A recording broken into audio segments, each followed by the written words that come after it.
Hello everyone, আমি বর্ষা। তো আজকে একটা নতুন ব্লগ নিয়ে চলে এসেছি। আজকে আমি যাব কলেজ, কারণ কলেজে একটা এক্সাম আছে। তো খাওয়া দাওয়া করে আমি বেরিয়ে পড়েছি কলেজ যাওয়ার উদ্দেশ্যে। আমি হেঁটে হেঁটেই কলেজ যাব আজকে। আজকে না, আমি রোজই হেঁটে হেঁটেই কলেজ যাই। একজনের খুব কষ্ট হচ্ছিল, আমি হাঁটছিলাম বলে, সেই জন্য সে লিফট দিয়েছিল। তার সাথে যাওয়ার পর কলেজের কাজ কমপ্লিট করে আমরা বেরিয়ে পড়েছিলাম বাড়ি আসার উদ্দেশ্যে। বাড়ি আসার পর মনটা একটু বলছিল যে চল আজকে একটু যাই ফুচকা খেতে, একটু ঘুগনি খেতে। সেই জন্য চলে গিয়েছিলাম আমি আমার পাশের বাজারে।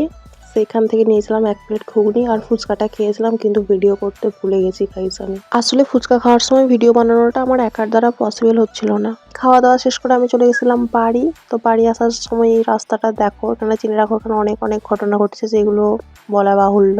পরে কোনো একদিন শোনাবো এখানকার ভৌতিক ঘটনাগুলো। তো টাটা গাইস, আমার এই ছোট্ট মিনি ব্লগটা দেখার জন্য অনেক অনেক থ্যাংক ইউ সবাইকে। টাটা।